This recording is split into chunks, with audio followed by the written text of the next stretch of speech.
Thank you for having a look at Rabbit and Snail's Film Talk yet again. So we are looking at some of the greatest films ever made and trying to compile the list of 100 of the best films of all time, in our humble opinion. And we are regularly joined by our contributors, Phil Campbell.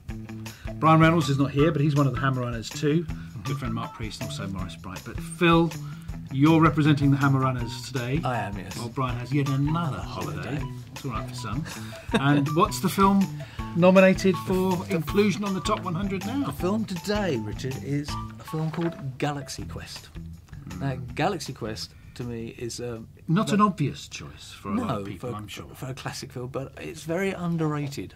And it doesn't get the fair publicity that I think it deserves. Okay. And the reason for that is it was actually marketed sometimes during the period as being a bit of a spoof film. I've even seen posters saying it's a spoof and reviews calling it a spoof. It is not a spoof. A spoof is Spaceballs, Mel Brooks' Spaceballs. That's a spoof, as is his... Which probably wouldn't get on our top 100 list. Probably not. Young Frankenstein is good. Would. But a spoof is having the characters all the way through being identifiable as characters you know, but doing something silly sort of thing. Yes. With Galaxy Quest, the story is, if you could imagine the group of the Starship Enterprise having cancelled the programme, have to make their money from turning up at movie conventions and Comic Cons and things like that, which actually they do. It's very popular now. But when the film was made in 1999, released over here in 2000, this is the premise of Galaxy Quest. You have Tim Allen playing a very similar William Shatner type character. Yeah. And you have Sigourney Weaver as like the love interest, and Alan Rickman playing a bit of a nod to Leonard Nimoy, his Spock character. The alien the character. alien, and a few others. Yeah. But you can actually see great similarities between the two. So the plot is, there's a series called Galaxy Quest. It ran for about 2 or 3 seasons in the sort of 60s, 70s, and then the show was cancelled, and the actors tried to find work. They found bits of work here and there, but basically everybody remembers them as being these characters in the TV series. So when they have conventions, they have to turn up in all their uniform. Alan Rickman, bless him, plays his character who I've done Richard III for God's sake, and he has to wear this outfit and say this line that everybody wants him to say: "By Grabthar's hammer and the sons of Warren, you shall be avenged." That's all they want him to say. It's a bit like going to see William Shatner and say, "Beam me up, Spotty," or something like that. Spotty. Beam me up, Scotty. Spotty, who was he? That'd be a bit of a shock, wouldn't it? A dog turning up. What? Where's Mr. Spock? Woof! Anyway. Come on, focus now, Phil. Focus. Galaxy Quest. So that's the plot. They turn up at these conventions. They're making their money through these and appearing in advertising things. Alan Rickman's character hates it. Tim Allen's character plays Jason Nesmith, is his character, Nesmith. He loves it, he loves it. The fans adore him, and he turns up and he signs and he does all the, not live long and prosper. In Galaxy Quest, it's never give up, never surrender, and this sort of thing. Yeah. Until he goes into the loo, and this is based on a William Shatner story, apparently. Goes into the laboratory and he hears some comments from some of the fans coming, taking the whole thing's a bit of a joke, and they're all has-beens, and they turn up at these things, and he's a bit shocked, and they say, and he doesn't get on with all his co-workers, and it's just a big hoot, isn't it? These people, and he suddenly feels a bit guilty, and he goes back to the convention as a different sort of person, and the fans try and talk about certain episodes where the spaceship was doing this, and he says, "Oh, it's just a show, all right?" And he gets really annoyed with them, and the rest of the cast, Sigourney Weaver and all that, we've never been like that before. It's a bit different. Anyway, at this convention are a group of real aliens. They turn up. They turn up to talk to the commander of the spaceship, which is Tim Allen, because they have seen out in space what they call historical documents. They've seen the show been broadcast, and they think it's all real. And they've actually replicated the spaceship and everything they've seen back up in space. And they've come down to the planet to find him, to help, because they want his help to get rid of an evil warlord called Saras, who is threatening them all the time. So when they turn up, they just look like another people in cosplay, He just thinks they're having a joke, and he says, "Will you please come and help us?" And he goes, yeah, he just thinks it's another gig sort of thing. And he gets a bit drunk. And the following morning, they're knocking on his door, saying, and he goes, oh yeah, that's right. And he goes along with them and gets beamed up into this spaceship. Great. And when he comes to, he realises it's all for real, and they explain what's going on. And he thinks it's great. It's great. He just sort of has a chat with this evil... Absolutely. Thinks he's knocked this bloke for six in the spaceship, fired the rockets, and he goes back down again. And he rushes to tell the people, because they're at another convention the following day, Sigourney Weaver and all the rest, he rushes to tell them and say, this is amazing, come with me. And they're saying, you were drunk last night, you're making it all up, sort of thing. No.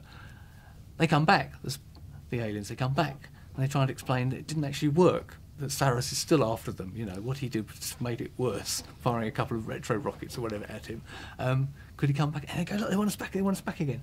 Well, the rest of the team think he's on another gig. They tell him to go away, and then they suddenly go, wait a minute, he's talking about another booking. So they go, OK, we'll go along with you, Jason. Yeah, we'll go along. Got it. And they meet this alien creature and say, oh, thank you for coming, sort of thing. And the next minute, and they're all beamed up there. And they get the shock of their life. They're all there, including, I have to say, Sam Rockwell's character, who's great. Because remember in all Star Trek episodes, there always used to be, like, the second lieutenant was called down to the planet. He never really had a name. He was all the one who got shot. Captain Kirk got clear. It was the one in the red shirt. Yes. And that's what Sam Rockwell's character called Guy. And he plays sort of the eighth assistant engineer or whatever. But he appeared in about 3 or 4 episodes, and he was always the one that got shot and would, never make it back. So he goes along with it, because like all conventions you get nowadays, you get people like in stormtroopers turning up. They say they were stormtroopers in Star Wars, and they sign photographs, 15 quid a time. You don't know who they were. So he still turns up at these things, and even though he's just one of the extras, he sort of joins in with it, and he gets beamed up with them.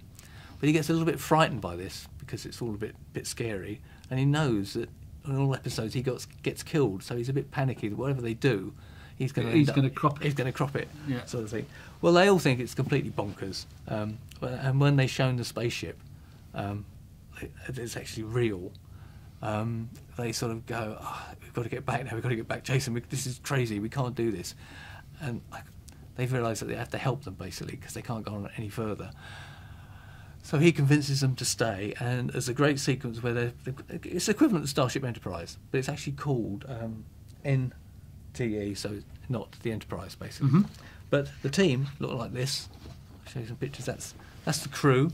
Great. Sigourney Weaver, Tim Allen, Alan Rickman. Very modern Star Trek-y uniforms, anyway. Yes, absolutely. I mean, Sigourney Weaver looks gorgeous in it, of course, as always.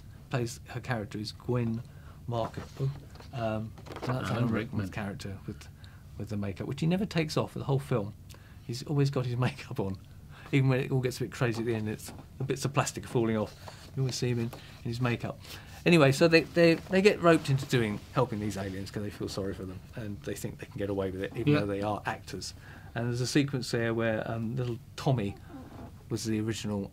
He was 15 in the episode, and now he's grown up. But he has to guide the spaceship out.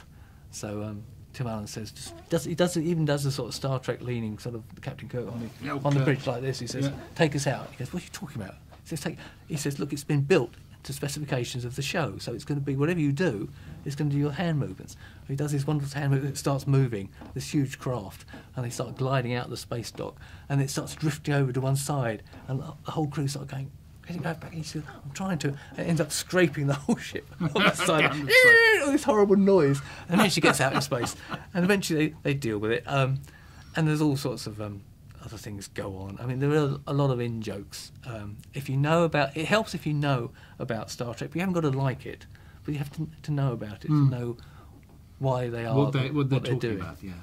And eventually, it all gets a bit hairy out there, and there's lots of sort of different things happen. But at the end of the day... They save the day. They do save the day. And there's a great... And what I love about it is the geeky chaps who he was rude to help them save the day, because they at home on their computers have got these spaceships like you can do with Star Trek. You can get plans of the whole... Absolutely, yes. And they've got the same thing, so when they need to find a certain thing down in the power source which is about to explode, They can do all that. They do it. Yeah. He phones them up. He says, "No, look," and they start. "I'm sorry. I understand the convention." He says, "No, it's all real." They go, "I knew it." And they get him to do the whole thing, to read them through and the great bit is at the end of the thing when they shut the power off. It keeps going. It just, even though they managed to get to stop the spaceship because they've set a timer going, the baddies, and it keeps going. He says, "I don't understand it. It should stop." And when she goes to 1, it stops. And he goes, "Of course. It always stopped at 1, didn't it?" So they've even built that into the programme, that it will stop at 1, it won't explode.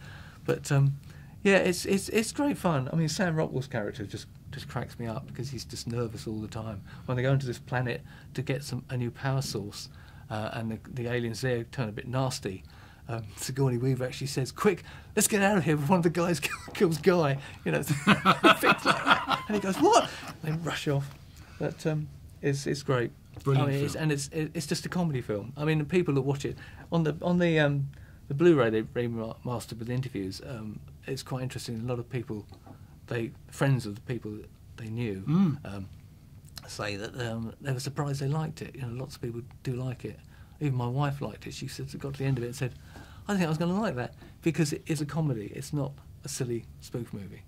So and justifies then a place on I think so. our I think list of it's great. The 100 greatest films ever made. I think so. I think it's just wonderful fun.